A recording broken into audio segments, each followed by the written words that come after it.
parte del Instituto de Prensa y del Centro Digital, y una vez más convocarlos por este tema del 20 aniversario de la Declaración de Chapultepec, que nos trae a todos reunidos en este chat. Les quiero adelantar, como ustedes pueden ver en pantalla, que hay varias empresas que nos están auspiciando este espacio, a las cuales queremos agradecer, como siempre lo hacemos, muy especialmente a la Fundación San Francisco, en su centro especial McClatchy, que ha sido uno de los redactores principales de la Declaración de Chapultepec en 1994. Y también a Telefónica, a Protec Media de España, Telefónica no lo dije, pero es de Lima, Perú, la división de ellos, y también a la Máquina de Ideas. Para nosotros, siempre aquí en la Sociedad Interamericana, es muy alto el placer que tenemos de poder dialogar sobre temas de libertad de prensa.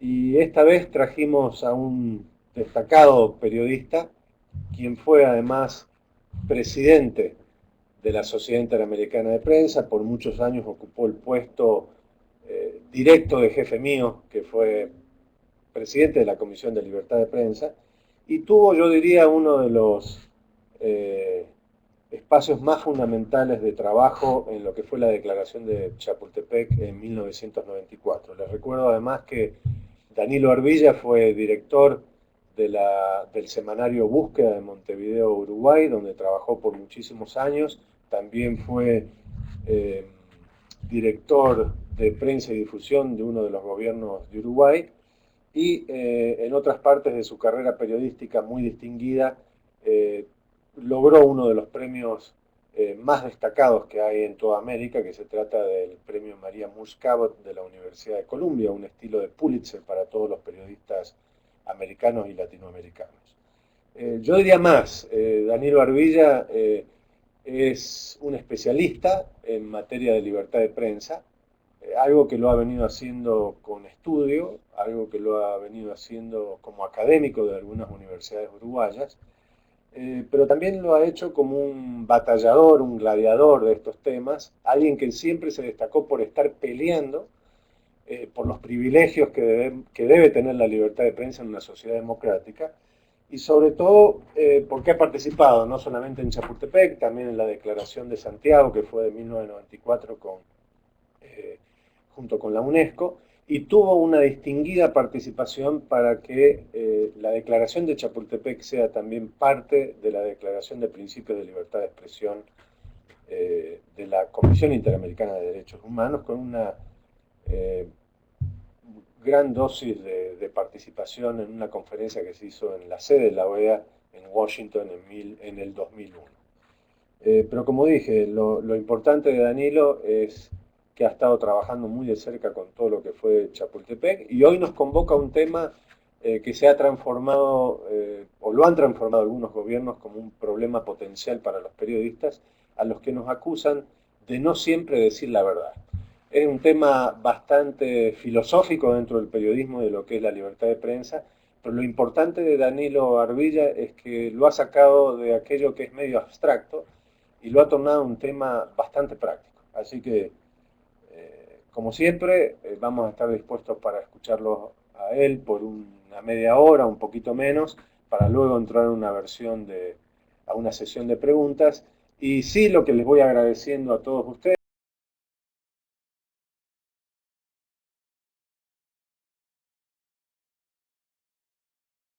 que ya se está metiendo más gente al chat, es que a medida que él vaya hablando, yo voy a estar dirigiendo después las preguntas que se le puedan estar haciendo al final de su charla.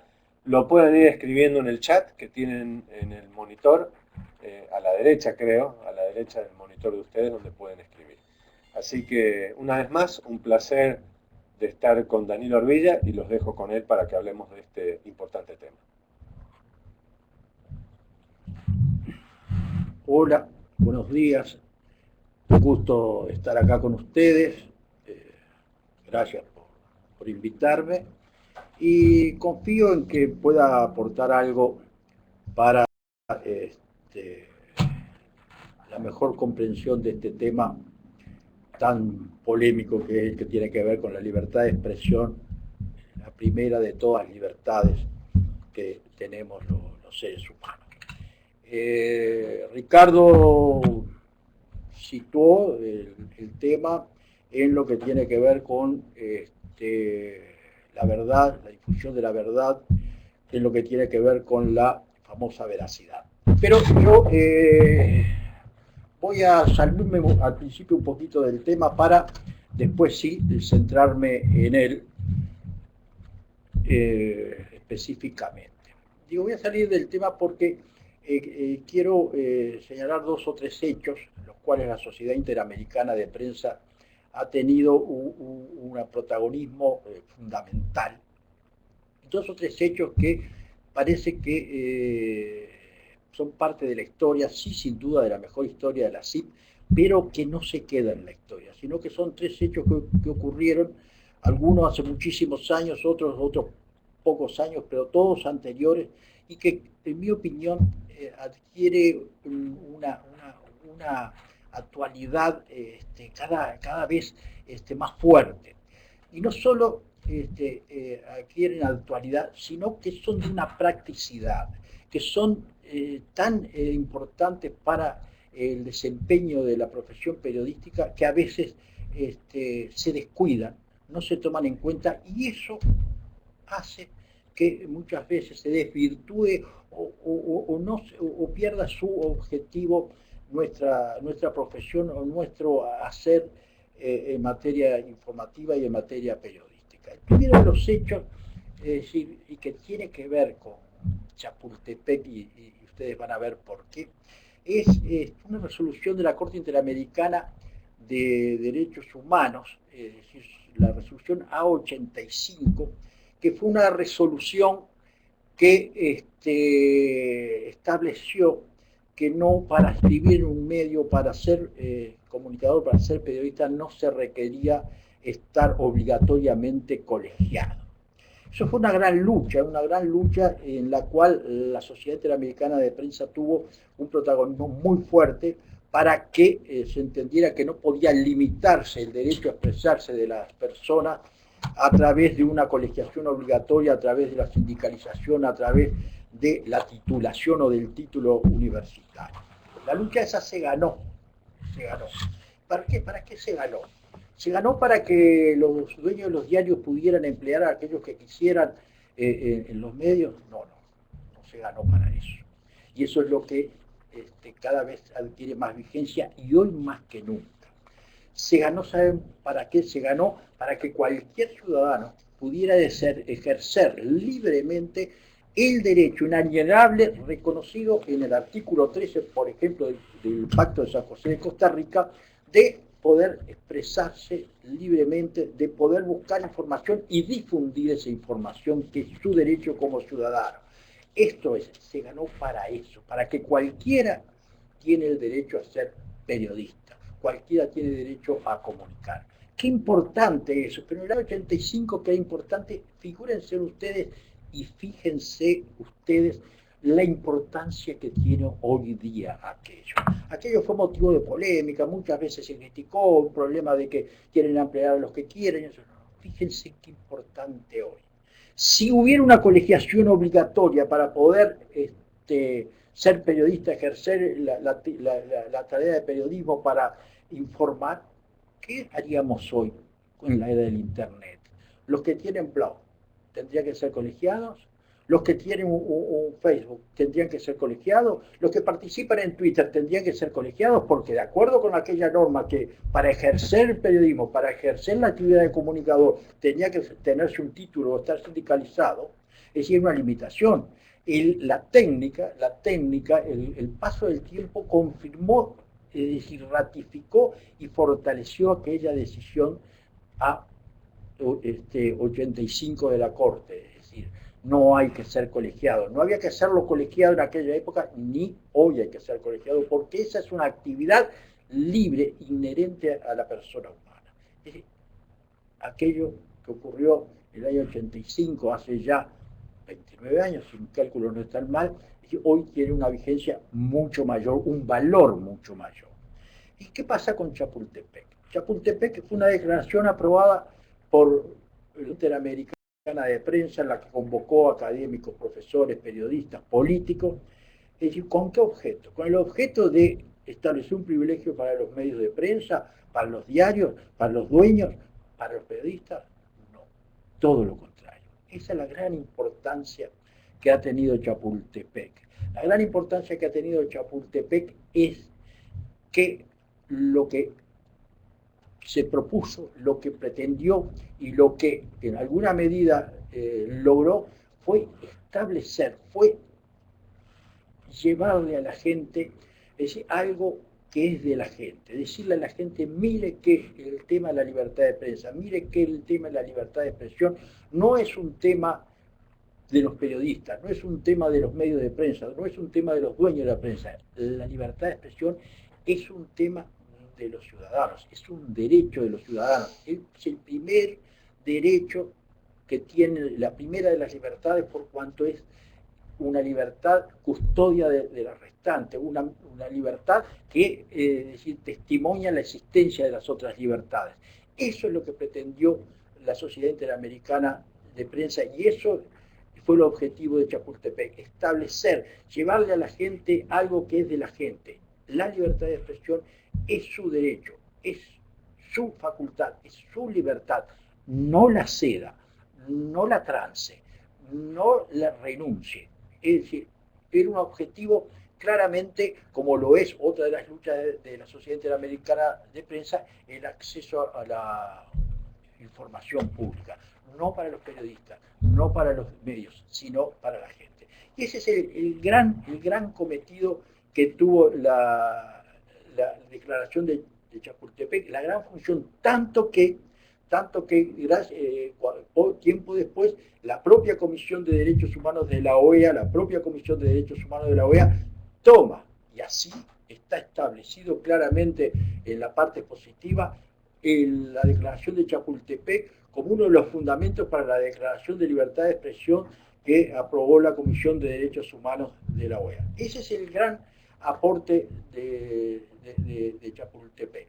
Es decir, poco después, y voy a citar un tercer aporte de la Sociedad Interamericana de Prensa, pero que tiene que ver con el tema específico, es decir, en el año 97, sí la CIP se ocupó de un tema expresamente afectaba a la profesión periodística y es el tema de la impunidad.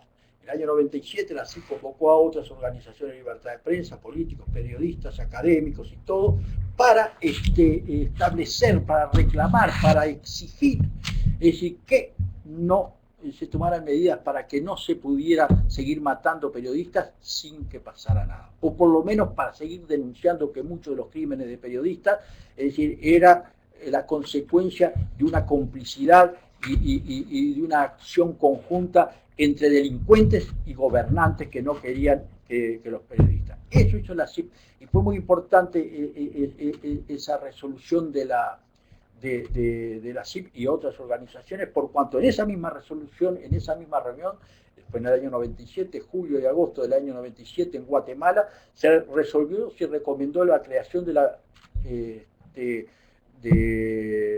del director de libertad de prensa, de la Relatoría de Libertad de Prensa de la CIP. Esas decisiones que se tomaron en Guatemala fueron tomadas por la OEA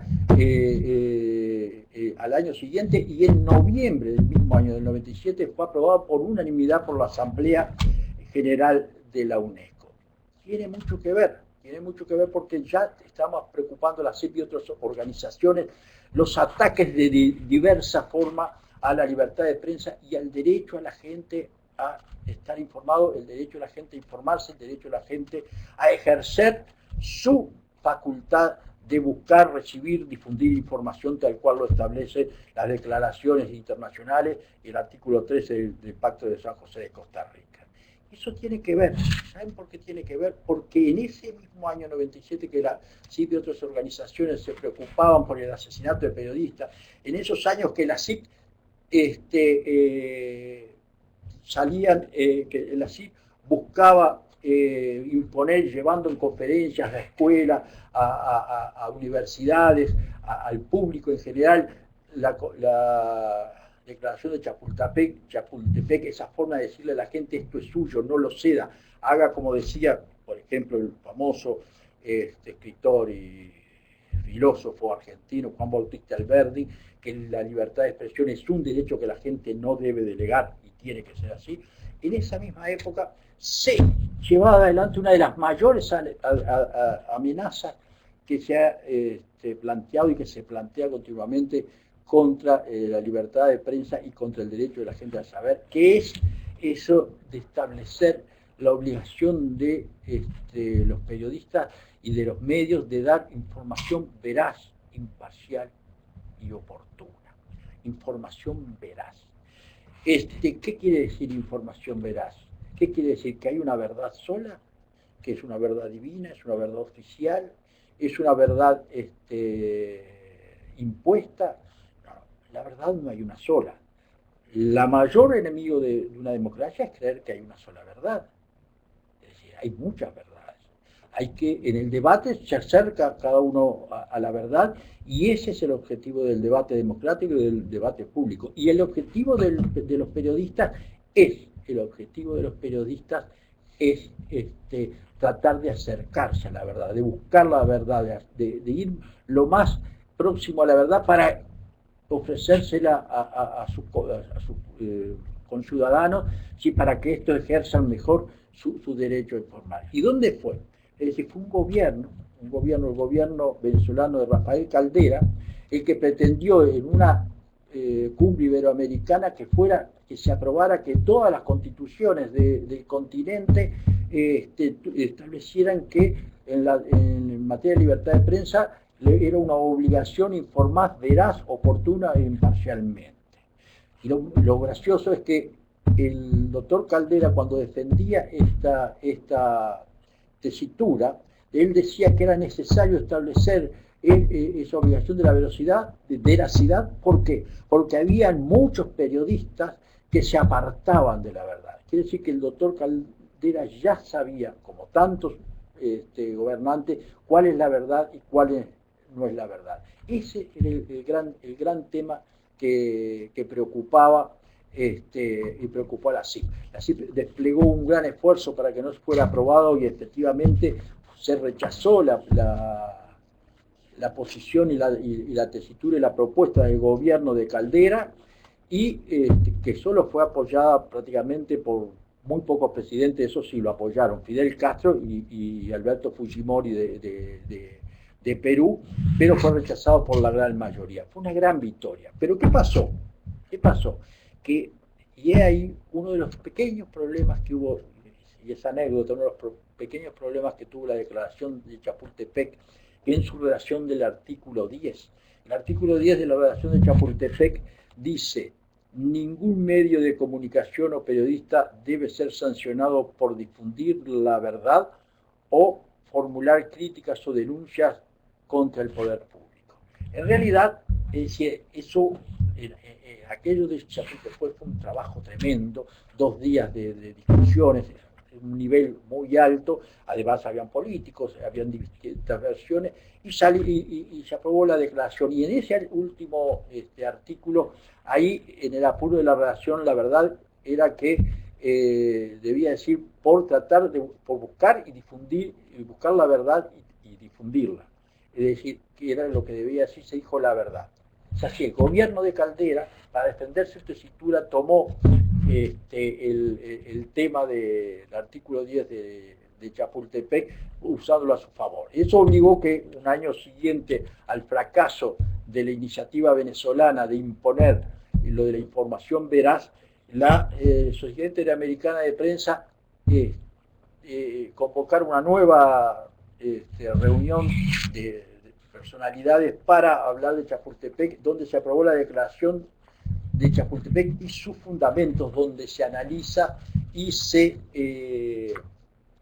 explica cada artículo de los 10 artículos de Chapultepec. Y en este artículo 10 ahí, en las contribuciones se establece que al expresar el principio 10 que ningún medio o periodismo puede ser sancionado por decir la verdad, se debe entender como verdad a una meta por alcanzar o a un objetivo que se persigue. la limitada dimensión humana permite conseguir también una verdad limitada, que no es necesariamente la verdad de los demás y de ninguna manera la verdad única y plena. Que ese es el gran objetivo de la democracia. Debatir, tratar de buscar la verdad, pero aún buscar la verdad en el error. Porque, es decir, nosotros citábamos en alguna oportunidad a Stuart Mill, quien, hablando del tema de la verdad, cita como un ejemplo sobre la necesidad de la discusión, sobre la necesidad hasta del error, a la Iglesia Católica.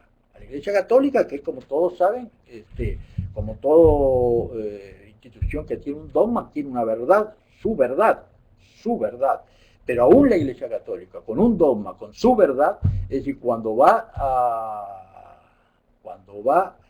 beatificar a una persona, cuando va a santificar a una persona, por lo menos antes, ahora últimamente beatifica y santifica con mayor velocidad la Iglesia Católica, pero antes, en la época de Stuart Mill, no hace mucho, siempre se dudaba de ese santo y había una persona encargada de cuestionar lo que era el abogado del diablo. Es decir, eso es un caso, pero además uno de los ejemplos más elocuentes sobre esto de cuando se pretende que los periodistas sean veraces, sean oportunos, sean imparciales, es el caso de Watergate. Con la primera información que salió sobre Watergate, que provocó luego la renuncia, tiempo después la renuncia del presidente Nixon, la primera información no tenía nada que ver con lo que realmente fue el hecho en sí. Todo aquel complot contra los demócratas, de algo que se pensó que era, yo que sé, unos fontaneros que querían robar la sede demócrata del Partido Demócrata en Watergate. Es decir, ese es el tema. Sin embargo, es decir, una de las grandes objetivos de quienes pretenden coartar el derecho a la información de la gente, quienes pretenden coartar la libertad de prensa, es mediante estas sutilezas, es decir, limitarlo. Y entonces hablan de oportuno. ¿Oportuno qué es oportuno? ¿Quién resuelve cuándo hay que dar una información? ¿Quién resuelve cuándo el ciudadano está en condiciones de recibir tal o cual información? ¿Quién pretende ser ese ser superior que dispone si ahora están preparados para recibir tal información o no? Es decir, ¿quién resuelve si una información es imparcial, es equilibrada? Es decir, ¿Quién puede decir si yo estoy por sobre todas las visiones, por sobre todas las inclinaciones, y yo puedo resolver que es imparcial? ¿Y quién resuelve cuál es la verdad? Eso es decir, cuando hay tantas verdades. Y el gran problema, es decir, no es que haya tantas verdades, el gran problema es cuando aparecen personajes o personas o grupos que creen que son dueños de la verdad.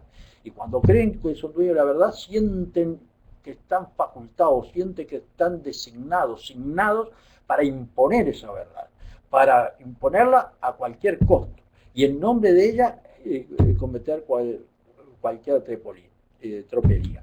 Ese es uno de los temas, es decir, que preocupaba en Chapultepec, que preocupó incluso porque fue mal intencionadamente utilizada la declaración, y era uno de los temas que incluso poco después, es decir, el Comité Mundial de Libertad de Prensa y la propia CIP encaró hablando de nuevas formas de censura, que es un libro muy interesante que editó la CIP y editó hace 14 años, y de hoy tiene una vigencia tremenda sobre las nuevas formas de censura, formas disimuladas, fórmulas sutiles, es decir, y que confunden, y que hoy por hoy son las que están aplicando desfachatadamente gobiernos como el de Venezuela, como el de Ecuador, como el de Argentina.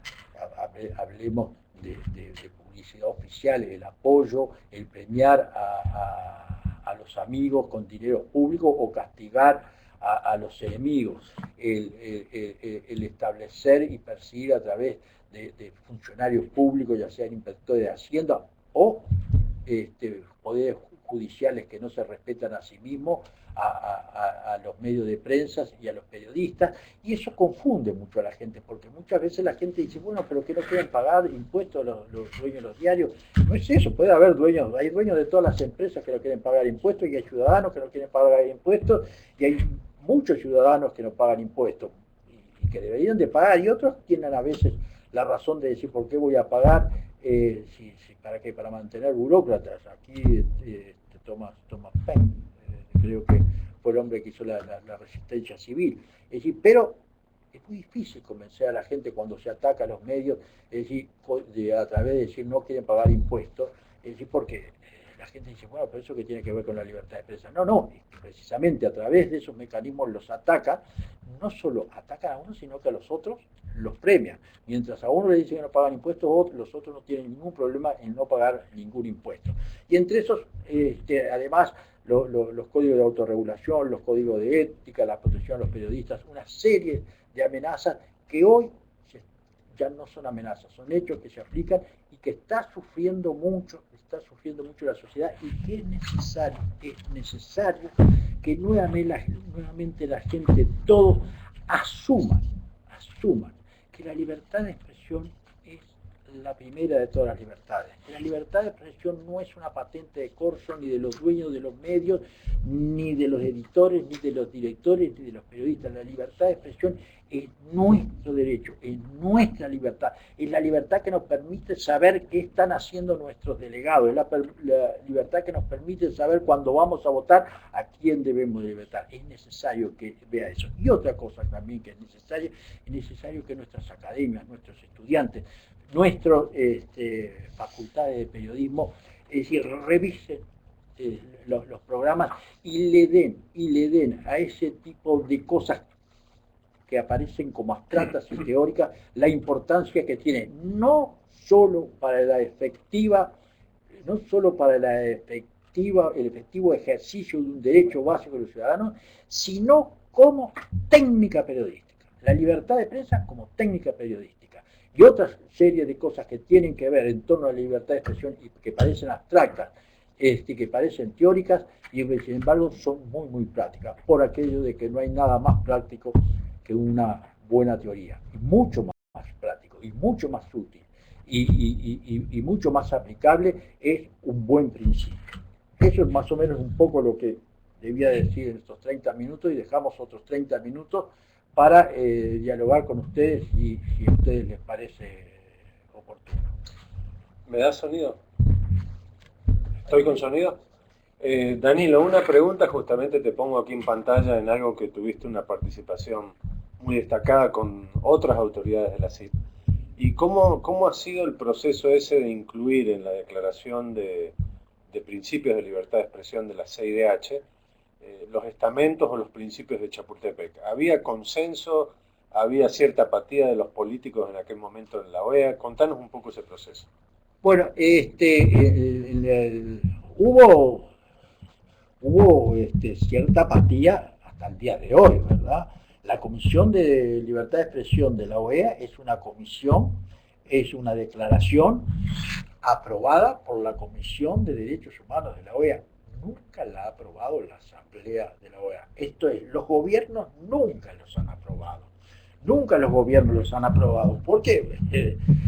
Democráticos, no democráticos, todos en general tienen una cierta resistencia a dar cuenta diaria de lo que hacen, a informar de lo que pasa, a decirle a sus mandantes qué es lo que están haciendo. Y a veces no es que haya una mala intención ni haya un signo negativo. Demócratas reconocidos, liberales reconocidos, es decir, muchas veces como en fin, bueno, pero hay cosas que no hay por qué decirlas. Nadie tiene derecho a establecer si hay cosas por qué decirlas y si hay cosas que no hay que saberlas. Todos tenemos derecho a saber qué es lo que pasa, y nadie puede admitir que nos digan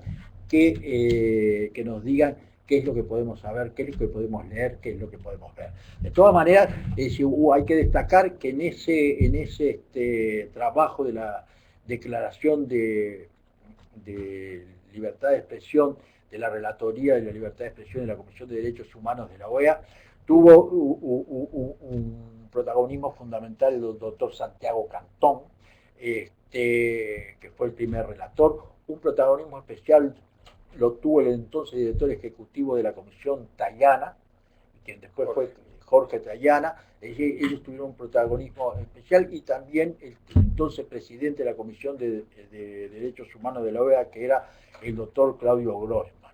Es decir, pero fue un trabajo difícil, fue un trabajo serio, porque era establecer una serie de pautas que en alguna medida iban a comprometer el gobierno. En eso, como ellos mismos lo reconocieron en su momento, la CIP tuvo una participación muy importante en la redacción y en la participación y en el aporte a esa declaración, muy importante, tanto que en la propia declaración, en su parte expositiva, reconoce expresamente la Comisión de Chapultepec. Pero el detalle nunca ha sido aprobado por todos los gobiernos. Es de la Comisión de Libertad de Prensa, que es una comisión que tiene una cierta autonomía, felizmente, una cierta autonomía con respecto a la Asamblea de la OEA, autonomía que continuamente se la quieren quitar y mellar, y han habido varias iniciativas y arranques del presidente Correa y algunos otros presidentes. Pregunta Rocío Pajares, y creo que ella es de Perú, y muy especialmente sobre lo que está sucediendo en Venezuela y en Ecuador. Y ella pregunta cómo, me imagino, entiendo que está implícito en la pregunta, que los problemas de libertad de prensa de estos gobiernos, tanto de Maduro, el anterior de Chávez, como ahora el de Rafael Correa, en contra de la prensa, están influenciando a otros países en Latinoamérica, otros gobiernos, y ella pregunta especialmente en el Perú. Bueno, mi experiencia me dice que en Perú es uno de los países donde la ciudadanía goza de el mayor espectro en materia de informativa.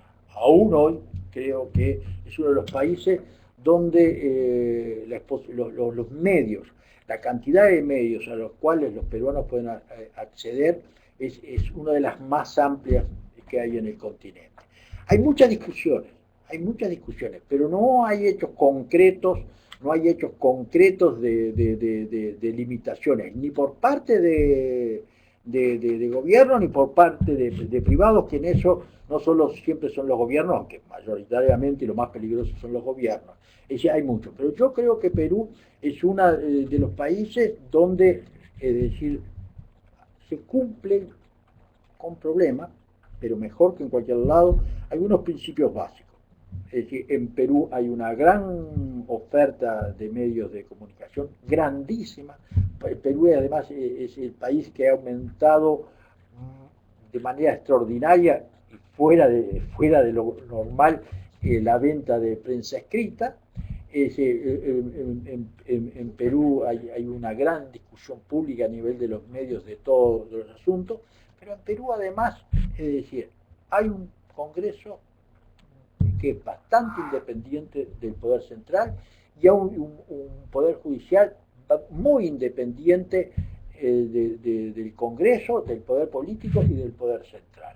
Eso es una realidad, por lo menos vista de afuera, es una realidad. Mucho mejor en Perú que en otros países del resto de América. Mucho mejor. Y respecto a ella pregunta también un poco respecto a lo que sentís vos sobre el diálogo, poco diálogo que hay en materia del tema de cuestión, que fuiste parte de una misión a la CIP hace poco a Lima, justamente por el tema de concentración, o una denuncia sobre concentración, una denuncia a nivel judicial. ¿Cómo ves, hay apatía y empatía de la gente para discutir un tema relevante?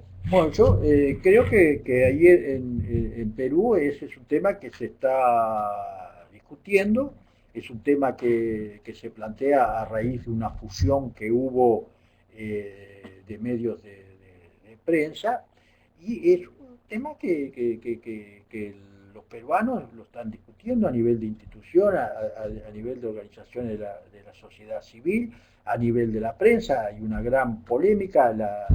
La CIP en ese aspecto no ha querido o no ha tenido todavía una posición, no ha asumido una posición, y de acuerdo a cuál ha sido su política y su estilo, la CIP se está informando y envió una misión a recoger información sobre todo lo que está pasando, y en tal sentido se reunió con prácticamente todo el mundo. De todas maneras, es una discusión, como también es otra discusión que hay quienes que pretenden o hablan de leyes, pero de eso, hablar de leyes se habla en todos los países del mundo. El hecho en sí es que en Perú, es decir, hoy por hoy, la ciudadanía peruana, que realmente, es decir, y supongo que una cosa es efecto de la otra, realmente está continuamente discutiéndose a sí mismo. Es decir,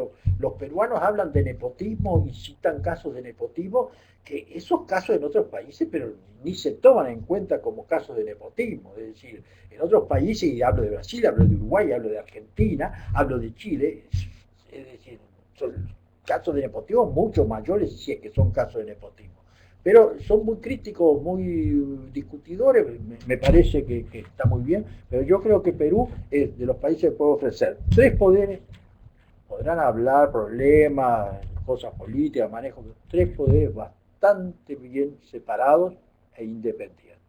3 poderes.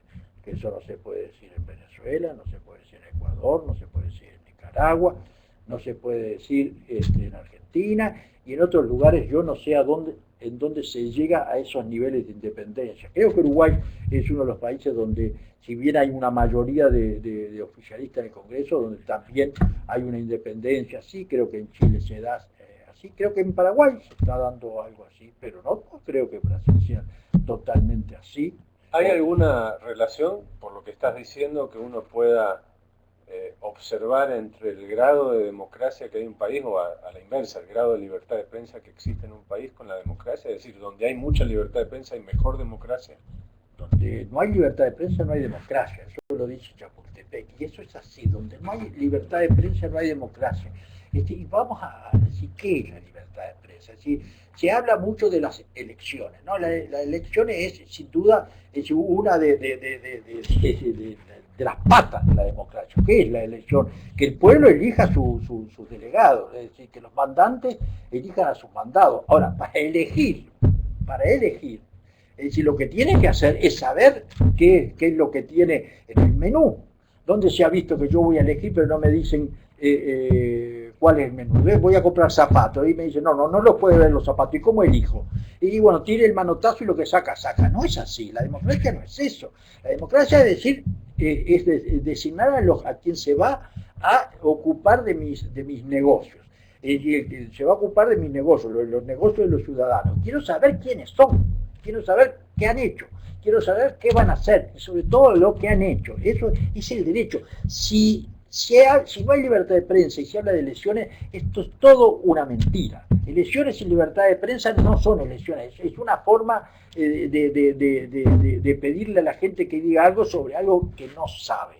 Es decir, las elecciones, es por eso que decía, y yo citaba a Juan Bautista Alberdi, es decir, la libertad de expresión es un derecho que el pueblo no delega, no se lo delega, le delega a los gobernantes una serie de poderes, de facultades y de privilegios para que en su nombre le administre sus asuntos, pero no le cede el derecho a que ese gobernante diga usted puede saber esto o puede saber lo otro, pero no se lo puede ceder porque ese gobernante es un empleado del votante y tiene que dar cuenta diaria de lo que hace. Porque ese gobernante además mañana se va a postular, quiere decir solicitar. Es decir, va a pedir que lo elija, bueno, pero para saber si lo voy a elegir, tengo que saber. Por eso cuando el señor Insulza habla de que la OEA está integrada por democracia, el señor Insulza sabe que no está diciendo cosas ciertas, porque es una democracia, Ecuador, porque haya habido elecciones. En Ecuador se impedía a los medios de prensa entrevistar a los candidatos.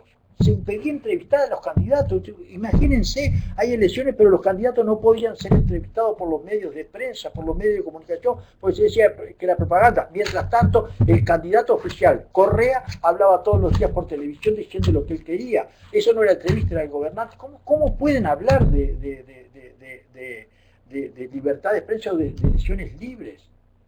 Justamente aquí, más o menos por el lado donde vos vas con tu intervención, tanto Marina Reichner de Argentina como Rocío ponen el dedo en la llaga al afirmar o al decir, por ejemplo, que en Argentina hay una nueva ley de medios, o ya vieja, digamos, hace 2 o 3 años, con la que el gobierno trata en forma desigual tanto a lo que puede ser el Grupo Clarín como a otros medios que favorece o que ha comprado en cierta forma. Y lo mismo ponen, también Rocío habla de la nueva compra del Universal, otro del diario de Caracas, uno de los diarios de referencia que había en América Latina, que terminó siendo comprado por un grupo, entre comillas, español, más adicto al chavismo que a otra cosa. Pero creo que entre las dos tal vez puedes unir las preguntas de cómo los gobiernos utilizan leyes de prensa o sobre medios, las utilizan a su favor y no las aplican a todos por igual. Pero eso es así, es decir, establecen leyes ambiguas o establecen leyes que dan unas facultades especiales al Poder Central y después las aplica como quiere. Es decir, pero vamos al ejemplo que citábamos, más fácil, es decir, un inspector de Hacienda. Yo mando un inspector de Hacienda una empresa y digo, revise y encuentre. Los inspectores de Hacienda encuentran todo, pero lo mando a una empresa, a otra empresa no lo mando. Y a esa otra empresa le doy aviso, le doy préstamo y eso. ¿Quién sabe si esta gente que llega y compra el Universal no está... Es un supuesto, no lo puedo afirmar ni cosa que se parezca, pero ¿qué pasa si el gobierno le dice, mire, usted compre, que yo le voy a dar publicidad oficial, usted compre, que yo le voy a dar apoyo? Esa es la gran amenaza, el gran problema, es decir, que estamos teniendo hoy, pero no estamos teniendo los periodistas, no estamos teniendo los medios, estamos teniendo los ciudadanos, es decir, se nos está borrando una serie de cosas, ¿no? Están borrando cosas de la fotografía que no la vemos. Que a veces no nos importa, ciertamente es muy natural, todos sentimos, todos, porque ahí no hablo como periodista, yo ya soy un simple columnista, casi que soy un periodista jubilado, es decir, pero hablo como ciudadano, es decir, nos van robando la cosa más valiosa, a veces no nos damos cuenta, a veces podemos tomar unas buenas vacaciones, podemos viajar, todo, y estamos contentos, pero eso es en lo inmediato, a lo largo es la falta de libertad la que importa. El cuento de los 2 perros. Es decir, en la época de que había dictadura en Uruguay y no había dictadura en Argentina, se cruzan 2 perros en un puente sobre un río limítrofe entre Uruguay y Argentina. Había dictadura en Uruguay y no había dictadura en Argentina. En Argentina había una situación económica muy difícil de crisis y en Uruguay había una situación económica próspera. Entonces, el perro argentino que cruza hacia el Uruguay le dice, yo me vengo para acá, para el Uruguay, porque ya no tengo para comer, no tengo salario, estoy desempleado, la crisis económica, no puedo vivir, sé que en Uruguay uno puede trabajar, uno progresa, uno tiene un salario que le rinde. Así que me vengo para Uruguay. Y lo mira el perro uruguayo que va para la Argentina y le dice, pero tú si tenés todo esto, ¿por qué te vas para la Argentina? Y el perro uruguayo dice, ¿sabes lo que pasa? Es que tengo unas ganas de ladrar. Y eso es así, esos valores solo cuando uno después empieza a vivirlo en la dictadura se da cuenta lo que importa, no solo para la dignidad dignidad y para la realización humana, sino económicamente, porque no solo donde hay libertad de prensa y democracia, sino que donde hay democracia y libertad de prensa hay progreso económico, como el mundo lo demuestra, y no hay que tomar como ejemplo América Latina, que América Latina lo único que está ahora es disfrutando, y yo creo que ya los finales de una época de plata dulce a raíz de los buenos precios de las materias primas.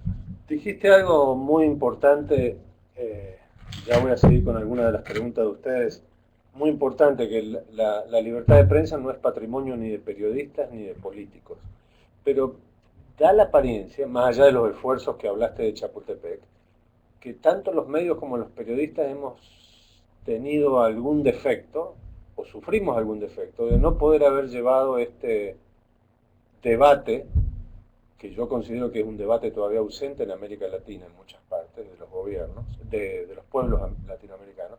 No hemos sabido trasladar ese debate a la opinión pública, que la gente hable sobre libertad de prensa, libertad de expresión como un tema tal vez un poco más abstracto. La gente prefiere hablar de temas económicos, de la miseria, del hambre, de las enfermedades, etc. Pero ¿por qué no hablan de un tema tan importante que vos dices que es fundamental para la democracia?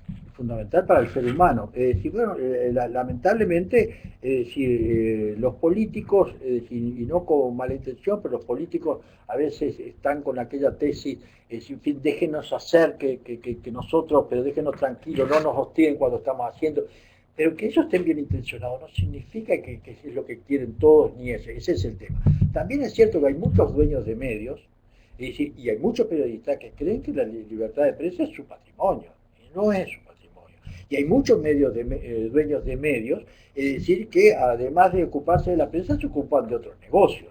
Es decir, y creen que tienen derecho a utilizar la prensa para sus otros negocios, u otros que además creen que desde la prensa deben de gobernar, u otros que creen que desde la prensa deben de juzgar. Y no es así. Y la prensa tiene la obligación de informar qué es lo que pasa. De juzgar la tienen los jueces y la justicia. La economía la manejan los gobiernos y los gobiernos y los ministros de Hacienda, y legislan los congresos. Y educar las universidades. Tampoco somos los periodistas profesores. Los periodistas no fuimos preparados para ser profesores, no fuimos preparados para enseñar. Los periodistas fuimos preparados y estamos preparados para informar. Esa es nuestra tarea, ayudar a nuestros conciudadanos a mejor ejercer su derecho a la información, a buscar, recibir y difundir información. Los periodistas, en definitiva, somos ciudadanos que nos hemos preparado y profesionalmente trabajamos ejerciendo eso que establece el artículo 13, pero ejerciéndolo para poder facilitar a nuestros conciudadanos el ejercicio de ese mismo artículo. Es eso. En tu parte inicial hablabas de Chapultepec como que se han conseguido de lo abstracto, conseguido cosas muy concretas. Hablabas de la no colegiación como un paso muy importante, hablaste de la impunidad o la lucha contra la violencia en contra de los periodistas y las leyes que se han ido creando, por ejemplo, de protección de periodistas, etc. Y hablaste de las famosas, o no de famosas, las importantes leyes que Chapultepec ayudó a eliminar, por un lado, que fue el tema del desacato, la descriminalización de la injuria y la calumnia, y por otro lado hablaste del acceso. Pero da la impresión de que las leyes de acceso, que ahora las tenemos tal vez en 10, 12 países, y antes no las teníamos, que hay algunos gobiernos que las crean como parte de la demagogia para decir estamos haciendo algo bueno, y después, cuando la gente vuelve a pedir información, esa parte no está regulada, los gobiernos tampoco enseñan a la gente cómo utilizar esas leyes, cómo sacar información, etc. Eso es así, ¿no? Es decir, es una ley que muchos gobiernos la aprueban, y después cuando viene la aplicación de la ley es como que se asustan. Es aquello de decir, yo siempre he dicho que las leyes de acceso a la información son leyes contra natura. Es decir, porque no es necesario hacer una ley para que el dueño de la información tenga acceso a esa información. El dueño de la información es el ciudadano. Entonces se ha visto que hay que facultar con una ley al ciudadano a ser informado. Esto es, yo soy un ciudadano que designo un gobernante, le pago un sueldo, le pongo auto, le pongo un chofer, le doy café gratis, todo fenómeno. Es decir, un día digo, bueno, además, ¿cuánto gana ese ciudadano empleado mío? El ciudadano me dice, no, mire, yo no le puedo decir. ¿Cómo no me va a decir que usted es mi empleado? Es decir, ese es el tema. Es decir, pero está la acción del funcionario público, del gobernante, que por un lado están obligados a dar cuenta a diario de lo que hacen. Piden, se postulan, ya dijimos, solicitan que los elijan para manejar los asuntos, pero después hacen leyes por las cuales no se les puede investigar, que las leyes de insulto, las leyes de desacato. Y para que el ciudadano pueda saber, hay que hacer una ley. No, no, eso es nuestro. Sobre eso no tenemos. Bueno, que se hagan las leyes, se hacen las leyes, cuando hacen las leyes se asustan, y hay pero muchos países, es decir, que después reglamentan de manera tal que no se puede hacer nada. Creo que estamos, yo entiendo que hay algunas preguntas directas ya a otros temas importantes. Ahí estoy viendo algunas que hace Rocío Pajares, especialmente en tema de concentración. No me quiero ir con ese tipo de preguntas que nos desvían un poco del tema de la veracidad. Sin embargo, ya estamos cerrando y quisiera cerrar con algo importante que ha pasado en las últimas semanas, y como es justamente de este país, de Uruguay, de donde es oriundo Danilo, quería hacerle una pregunta muy especialmente sobre el tema de la Comisión Interamericana de Derechos Humanos. Como todos ustedes saben, Catalina Botero se está yendo de la Comisión, de la Relatoría de Libertad de Expresión de la Comisión Interamericana de Derechos Humanos, y ha sido elegido para ocupar este puesto, creo que es a partir de octubre, un ex periodista, un abogado muy destacado en temas de libertad de prensa y libertad de expresión en su país, en Uruguay, y a modo internacional, alguien que es especialista en acceso a la información pública, y especialmente, no sé si lo comprometo a Danilo para que nos cuente un poquito, pero sé que ha trabajado con Danilo cuando él era director, ha sido también parte de abogado del semanario Búsqueda, y quisiera que nos cuente un poco cómo ve esta nueva etapa de la CIDH, y si lo conoce a Edison Lanza, para que nos digas tal vez la expectativa que tenemos de un gran profesional de libertad de prensa. Bien, yo lo conozco mucho a Edison Lanza, efectivamente fue periodista de Búsqueda cuando mientras yo fui director de Búsqueda, yo era director cuando lo tomamos. Edison Lanza tiene una serie de condiciones que yo creo que son muy importantes para el desempeño de la relatoría. Y creo que en este caso es el primero. Edison Lanza es abogado, y es un abogado experto en cuestiones de prensa, pero no un abogado experto en cuestiones de prensa teórico, no. Edison Lanza ha sido abogado de los periodistas en Uruguay, los periodistas que han reclamado frente a atentados del Estado, los periodistas que han reclamado frente a atentados de gobiernos estaduales, frente a los periodistas que han reclamado abusos de las empresas. Pero Edison Lanza también ha sido abogado de empresas periodísticas que han reclamado contra abusos del Estado contra las empresas, o que han reclamado contra aquellos que han violado los derechos de autor, aquellos que han plagiado o que han utilizado. Quiere decir que ha sido un experto en el campo de batalla como abogado en todo eso, y muy ampliamente.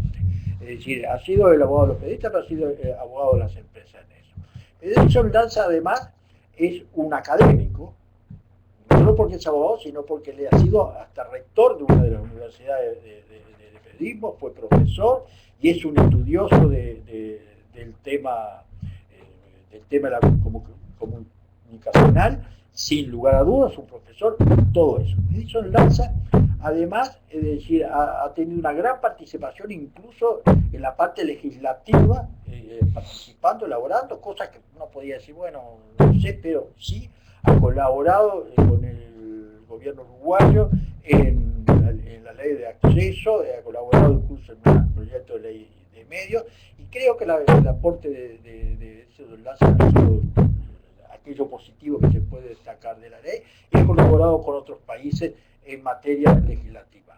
Pero Edison Lanza, además, ha sido periodista. otra de las cosas fundamentales. Ninguno, con todo respeto, yo creo que Cantó fue un gran relator, y en general uno no puede quejarse de los relatores, hubo aquel problema con uno que rápidamente se fue, pero es decir, eso lanza tiene una condición que no tienen otro. Y a veces, si no se es periodista, si no se ven cosas, no se puede jugar bien, no se puede aprender bien, no se puede captar bien muchas cosas. La gente dice, fíjense los títulos que pone, porque a la gente se le mide que en el título no se puede poner una nota de 38 páginas. El título es el título, es decir, y todas esas tonterías que dicen muchas veces con mala fe y a veces algunos porque son tontos, no más. Es decir, Edison Lanzas también sabe lo que es periodismo, pero periodismo de a pie, periodismo de conseguir la información, periodismo de tener sus contactos, de hacer entrevistas. Que quiere decir que tiene una serie de elementos, una serie de experiencias, una formación que realmente que diría que en la teoría es lo más completo que hay.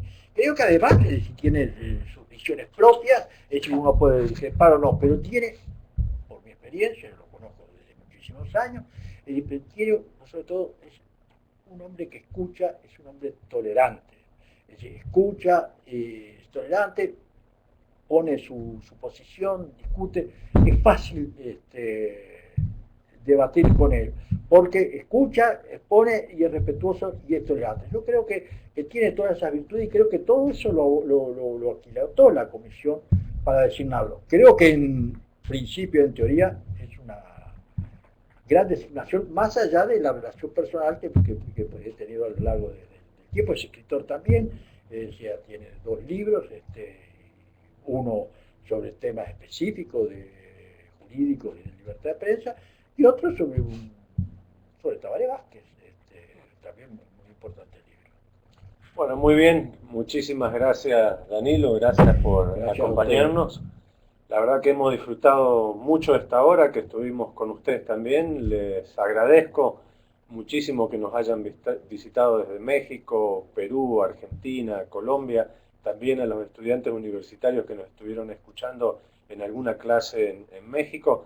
Así que para nosotros fue una magnífica oportunidad nuevamente hablar de algo que a veces los periodistas no estamos dispuestos a hablar mucho, que es sobre nosotros mismos, sobre este debate ausente que a veces es la libertad de prensa y que requiere una responsabilidad especial. Me quedo con las palabras de Danilo de que la libertad de prensa no es patrimonio ni de los políticos, ni de los gobiernos, ni de los periodistas, ni de los medios. Es un debate que tiene que alcanzar a toda la sociedad. Por suerte en algunas sociedades, debido también a estas leyes malas, si se les puede poner algún tipo de comillas, ha empezado algún tipo de debate donde la gente puede estar más presente. Y obviamente el tema de las redes sociales, el internet, ha hecho que más allá de lo que nosotros querramos como periodistas, la gente pueda expresarse más libremente. Así que desde nuevo muchísimas gracias al Centro Digital, a Melba, a Alfonso, que nos estuvieron acompañando en la parte técnica aquí en el Centro Digital, en la sede de la Sociedad Interamericana de Prensa. Muchísimas gracias muy especialmente a San Francisco Foundation, a Centro McClatchy que ha permitido este webinar, también a Telefónica de Perú y a Protec Media. Y les recuerdo que siempre nos visiten en el Centro Digital, que está todos estos webinarios como el de Danilo ahora, que van a estar grabados y los pueden visitar cuando quieres. Ahí tienen la dirección especial de nuestro centro. Y también no se olviden de estar con nosotros todas las semanas donde tenemos otros temas técnicos. Una de las próximas presentaciones que vamos a tener en tema de Chapultepec va a seguir siendo libertad de prensa y esperemos que el señor Lanza, de quien ha hablado, el abogado Lanza, quien ha hablado justamente Arvilla, pueda estar con nosotros en una nueva oportunidad. Muchísimas gracias y nos vemos en la próxima semana.